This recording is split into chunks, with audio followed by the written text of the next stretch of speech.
Welcome to Toby's Glue Bomber Circus. If you're enjoying the channel, please consider giving it a thumbs up, leaving a comment, and subscribing to the channel. Would really appreciate it. Thank you very much. Enjoy the show. Hi everybody, and welcome to my introduction for the Tom Daniel group build that is being hosted by the International Plastic Model Society Tom Daniel Special Interest Group on Facebook. Obviously, we're also doing this on YouTube, and anyone is welcome to join in. All you need is a Tom Daniel kit, and you can go for it. I'll link to the video that explains all the rules and everything at the end of this video.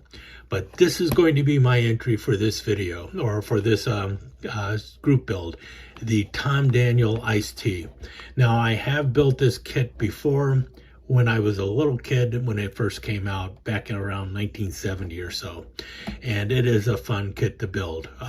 There are a couple little flaws with it. I will talk about that a little bit while I'm going over the kit, but it is a really cool one. And there's Tom Daniel's artwork on the front here. This is his concept for it. On the side of the box here, this one was done probably sometime in the early 2000s or so. Oh, right there, copyright 2010. So this one came out in 2010. We see here that the plastic parts were molded in the USA. It was packaged in the USA, but printed in China. So the box here is probably made in China, and the tires were molded in China as well. So the box art and stuff was printed in China, but everything was packaged here in the USA. And the model parts itself, with the exception of the tires, was also made in the USA. By 2010, they were actually telling you how many parts were in the kit. When it first came out, you didn't get that kind of information. See, it's molded in yellow, water slide decals, and 65 total pieces for the kit. And the overall length of it is 6 7/8 inches. I'm guessing that includes with the little tailgate down here. Now, the box art shows it from the back first, but they do have a view from the front, and that is on one of the side panels. And I believe this is also a Tom Daniel sketch of the kit that has been colored in. There are no photos of the actual kit built except on the instruction sheet. So let's take a look at the entire kit now. Mine is right out of the box, or I'm planning on building it pretty much straight out of the box.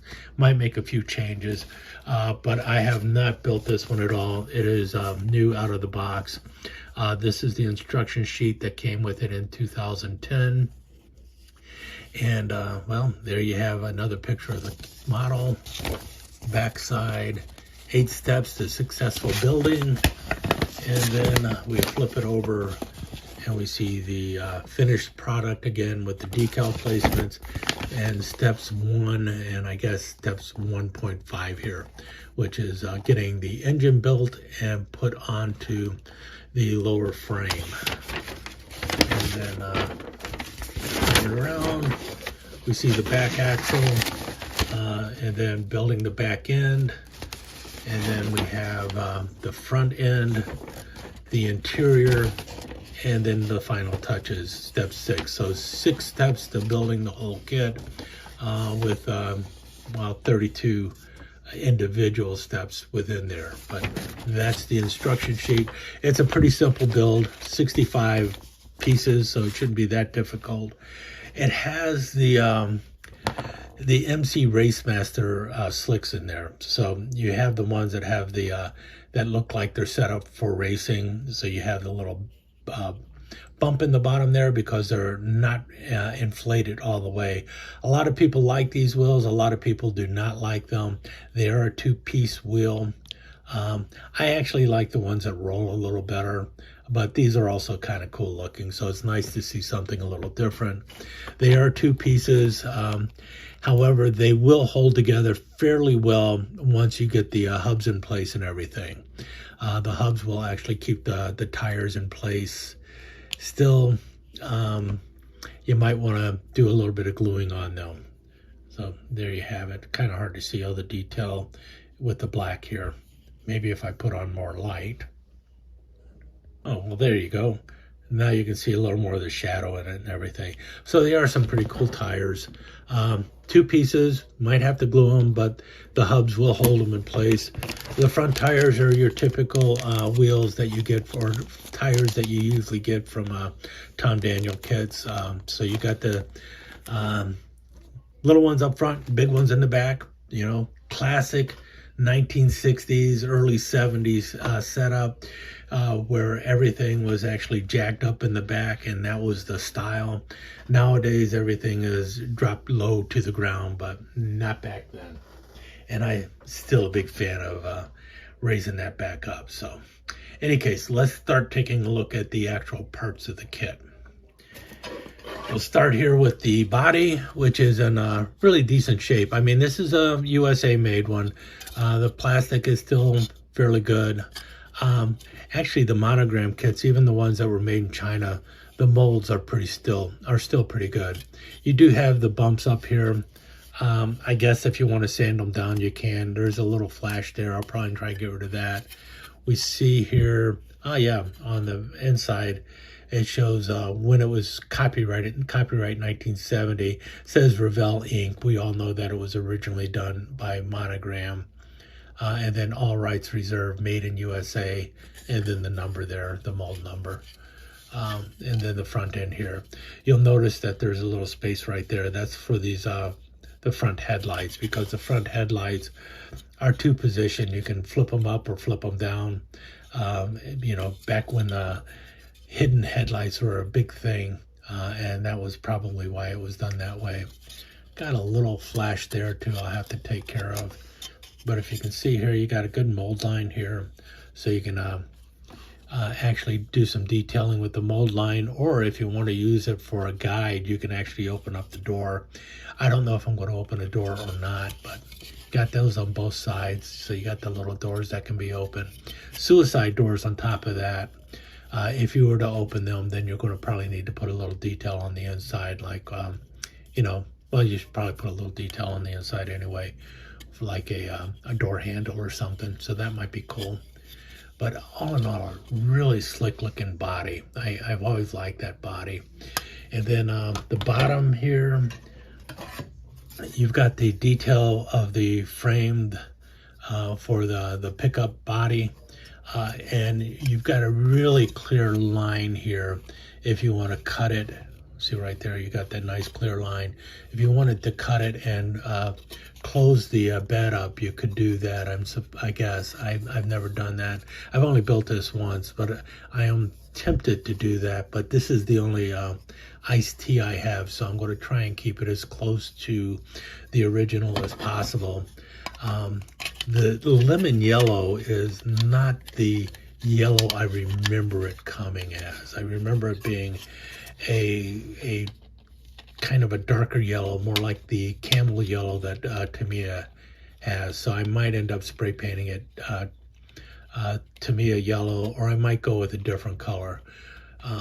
But the body, from what I recall with this body when I first built it a long time ago, the front end here is a little tricky.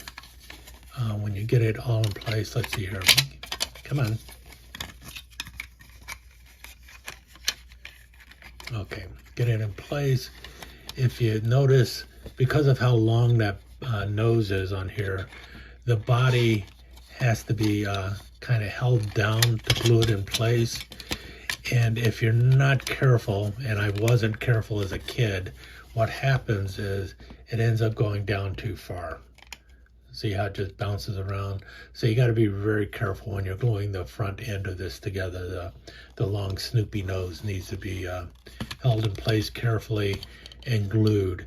It does have a chrome, I guess you could say a chrome bumper or a chrome piece that goes in the front there, so you can kind of hide some of the, if you mess up a little bit, you can kind of hide it a little bit. But I've always liked it without the chrome front, but we'll see if I put it on or not. It depends on, I guess, how well I can cover up the front.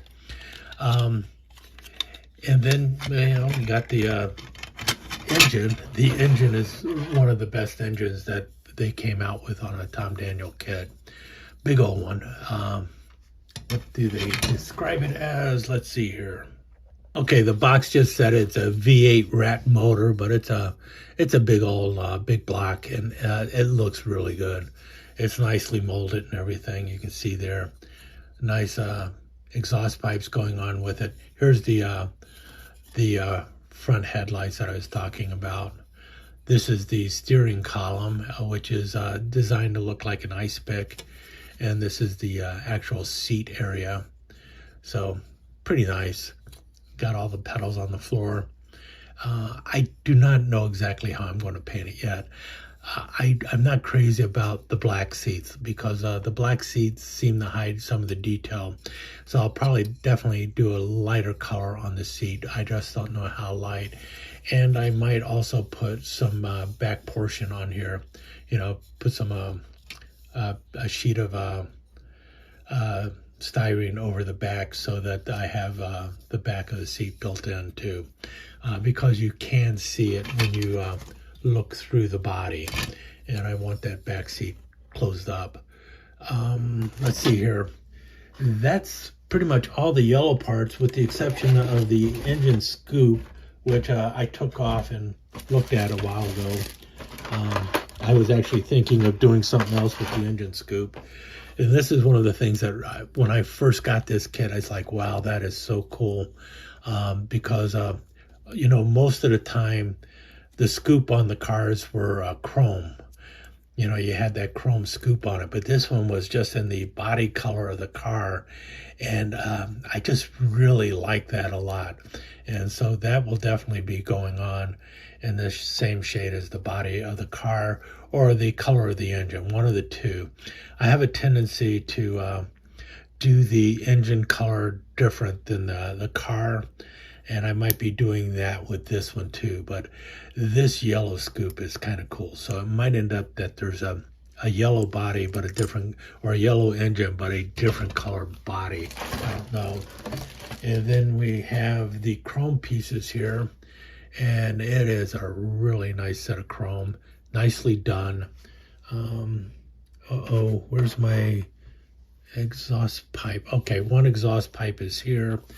I took one off. I knew I did, and the reason I did is I was looking to see how this would look on the side of a Model A truck, because I was thinking of using it to recreate the Boss A bones out of the Blue Beetle. This is a little too small for that though, so it's safe. It's going into the iced tea now that I'm building it. But here's the front of the car that I was talking about, the mouthpiece, and it's pretty good. I think I will use it. Front end, back end, and there's the ice tongue for the shifter. Yeah, all in all, just a really nice piece of chrome there. The really large fuel tanks. It's got the dual fuel tanks, one on either side behind the front wheel, and that was one of those things that when I was growing up, it always just caught me as odd. Why would you do that? I mean, you've got the tire right here. If it picks up a rock or something, it's going to hit the fuel tank. You know, could that be a problem or not? You know, they are definitely exposed. But hey, you also have gassers putting that little gas tank right in the very front of the car, in front of the engine. So maybe it's not that big of a safety issue after all. In any case, I will definitely be using them. I have also seen this kit built where people have sanded these down and left off the fuel tanks. But for this one, because this is the only iced tea I have, I am going to keep it as close to the original as possible. I will probably change the body color. I'm also thinking of, with the ice cubes here, I might put the ice cubes in here, you know, like one of them, maybe two of them. I don't know. But I'm also thinking about throwing in a couple, you know, like the ice cube on here. But I'm also thinking of putting on a a barrel and maybe put a tap on the barrel, so it can be like bourbon on the rocks or something like that. So I don't know. We'll see how that goes. But that'd be kind of cool too. Bourbon on the rocks.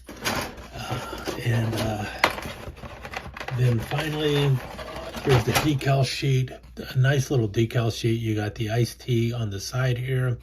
You've got those monogram decals, which are pretty cool. I like those. And then a couple other sponsor decals there. So Valvoline and looks like Fram Filters.